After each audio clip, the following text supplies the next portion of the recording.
भीमरक्षां परं पुण्डरीकाय दातो मुनिन्द्रये समागत्य तिष्ठन्तमानन्दकन्दं परब्रह्मलिंगं भजे पांडुरंगम। भगवान श्रीरामचंद्र प्रभूंचं पावन चरित्र जगन्माता जगज्जननी ऐसे सीता मातोश्रींचा जो अपराध केला हा सुदर्शन गंधर्व, बरोबर आहे का? हा गंधर्व म्हणू आपण, सुदर्शन असेल किंवा कुठलाही असेल, एक गंधर्व म्हणू आपण. त्यानं जो अपराध केला त्या अपराधाच्या बद्दल अनंत कोटी ब्रह्मांड नायक भगवान श्रीरामचंद्र प्रभूंचा धावा केला. कुणी? जगन्माता जगज्जननी ऐकाय सीता मातोश्रीने. जसा काही द्रौपदी मातोश्रीने त्यांच्यावरती ज्यावेळेस अनेक प्रसंग आलेला होता त्यावेळेस पोटे गुंतला ती द्वारकेच्या राया वेळच्या सखया लागलेला दिनानाथा ब्रिद सांभाळे आपुले नको पाहू केले पाप पुण्य. अशा प्रकारचं आर्थ किंकाळी आणि हात ज्यावेळेस द्रौपदी मातोश्रींनी मारली आणि भगवान श्रीरामचंद्र प्रभू जसे काही धावून भगवान श्रीकृष्ण परमात्मा जसे द्रौपदी मातोश्रींच्या हाकेला धावून गेले तशा प्रकारे अनंत कोटी ब्रह्मांड नायक मर्यादा पुरुषोत्तम भगवान श्रीरामचंद्र प्रभूंना ज्यावेळेस सीता मातोश्रींचा आवाज गेला त्यावेळेस भगवान श्रीरामचंद्र प्रभू त्या ठिकाणी पूजा करत होते. पूजा कुणाची करत असते एक गहन विषय होता. परंतु महाराज म्हणतील की आता लई दिवसानं रिटायर झाला, खूप दिवसांनी आला भाषाच सांगायला लागला म्हणून मला जास्त सांगता येणार नाही. आणि आज विशेष सांगायचं म्हणजे मला जास्त जरा लाईनच्या बाजूला जाता येणार नाही, कारण की आमच्यातला बचत गट या ठिकाणी आलेला ते बचत गट या ठिकाणी आहे उपस्थित म्हणून मला लाईनच्या ट्रेनच्या बाजूला जाता येणार नाही. एक गहन विषय आहे, यांनी आता ओळखले, बाकी त्यांना सर्वांना समजणार नाही हा विषय. भगवान श्रीरामचंद्र प्रभू, कारण की जगन्माता जगज्जननी ऐसा सीता मातोश्रींच्या वरती एक प्रकारचं संकट आलेलं आहे आणि त्या संकटातून आपण तात्काळ सोडवावं लागेल. भगवान प्रभू त्या ठिकाणी भगवंताचं नामस्मरण चिंतन आणि पूजापाठ चाललेला होता. ओम विश्वम विष्णुर्व षट्कारो भूत भोते भवत प्रभू भूतकृत भूतभूत भावो भूतात्मा भूत भावना भूतात्मा परमात्मा च मुक्तानाम परमागती यज्ञ शिष्टासीन संतो मुच्यन्ते सर्व किल्बिषे मुंजते ते त्वगम पापा ते पचन्ते आत्मकारणात ब्रह्मार्पणम ब्रह्महवी ब्रह्माग्नो ब्रह्मणाहुतम ब्रह्मैव ते निरंतर्यम ब्रह्म कर्म समाधिना. अशा प्रकारचे यज्ञ कार्य भगवान श्रीरामचंद्र प्रभूंचा पूजापाठ चाललेला होता. त्यातून त्यांना उठता येत नव्हतं म्हणून भगवान श्रीरामचंद्र प्रभूने यज्ञ करण्यासाठी जी काही सामुग्री होती त्याच्यामध्ये फक्त दर्भशिखा सापडली आणि भगवान श्रीरामचंद्र प्रभूंनी कावळ्याच्या मागे सोडली. हा गंधर्व आहे पहा. कामयश क्रोधयश, आता थोडक्यामध्ये सांगूया आपण. कामयश क्रोधयश रजोगुण समुच्छोभा महाशनो महापापमाम विद्वेन निहवैनम. तरी हे काम क्रोध पायी दयाचे कृपेची साठवण नाही जे वृत्तांताची झाली मानवी काम क्रोध मत मत्सर दंभ आणि अहंकार हे देवाला सुद्धा सुटले नाही, गंधर्वांना सुटले नाही.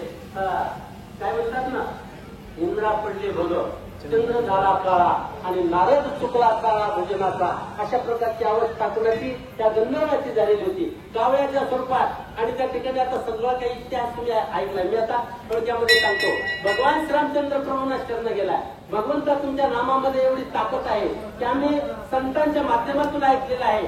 तृण अग्नी मिळे समरस झाले आणि तैसे नामे केले जगता हरी. तुमचं नाम जर त्या ठिकाणी जर घेतलं तर सर्व पापांची होळी होती. ते मी ऐकलं. नारद महर्षींनी मला मार्ग दाखवलाय, मार्ग दाखवून गेले आधी दयानिधी संत तेनेची पंथ चालू जाता न पडे तुमचा मोठे काही. अशा प्रकारे हा जो असणारा आणि गंधर्व रूपी कावळा भगवान श्रीरामचंद्र प्रभूंना शरण गेला.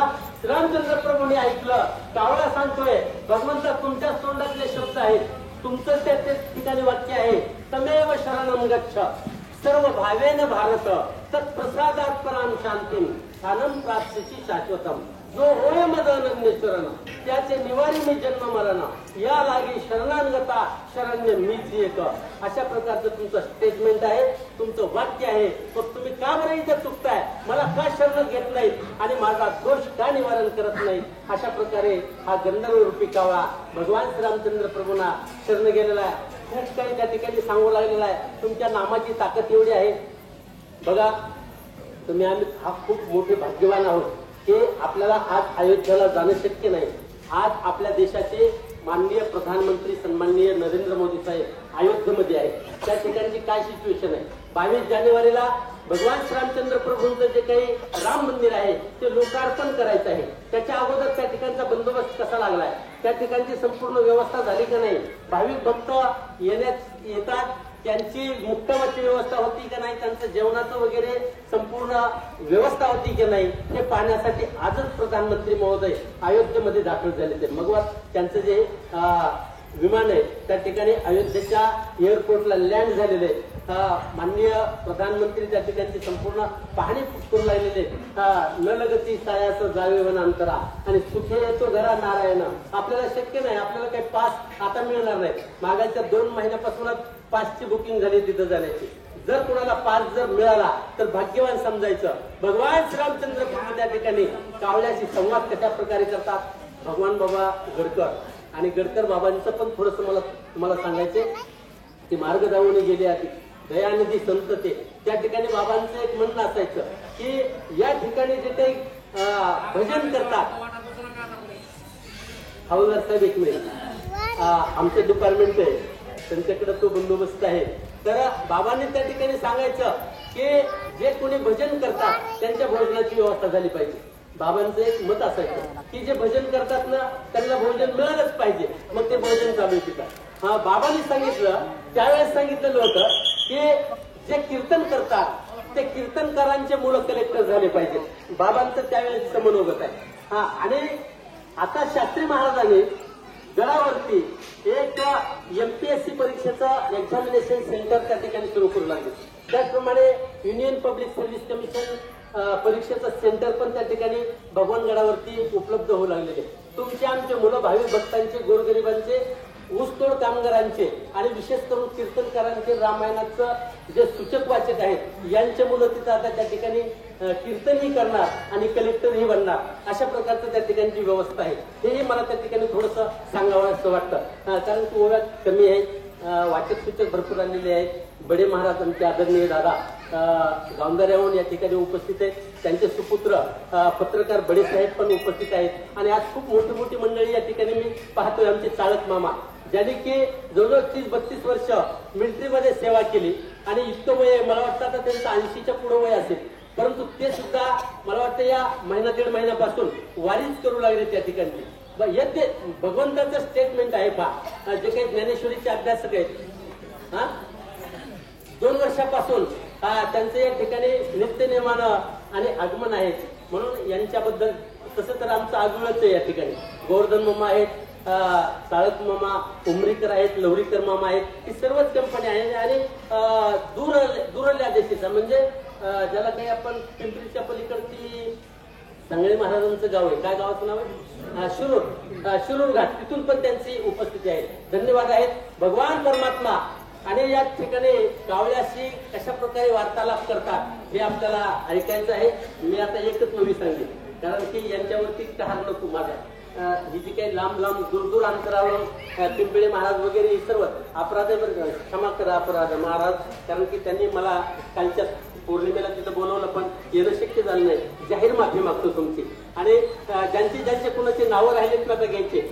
मेटे महाराजांचे वडील पण या ठिकाणी उपस्थित आहेत. रामायणाचार्य मेटे महाराज, बप्पा बापूराव महाराज मेटे, हे पण सर्वच या ठिकाणी. आता या ठिकाणची काही मंडळी म्हणेल की आमचं नाव राहिलं तर तुमचं नाव नंतर घेतो, उकाना घेऊन घेतो.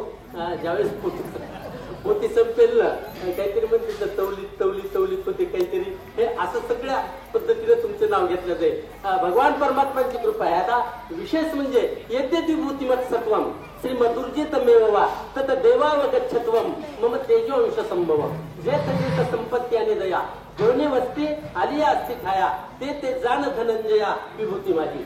ज्या ज्या ठिकाणी भरपूर संपत्ती आहे आणि दया आहे त्या दोन्हींची जिथं जोड आहे आणि ते जर भगवान परमात्मांच्या कार्यामध्ये उपस्थित राहत असतील अशा प्रकारचे आमचे दादा बडे दादा यांचं या ठिकाणी उपस्थिती आहे. आणि सर्व कुळी कन्यापुत्र होती जे सात्विक तयांचा हरिक वाटे देवा ते तर आहेतच आहे, परंतु पत्रकार बडे महाराज गोवर्धन महाराज त्यांचीही उपस्थिती आहे. त्या सर्वांच्या चरणी नतमस्तक होतोय आणि पुढील कथेला आपण सेवेला प्रारंभ करू.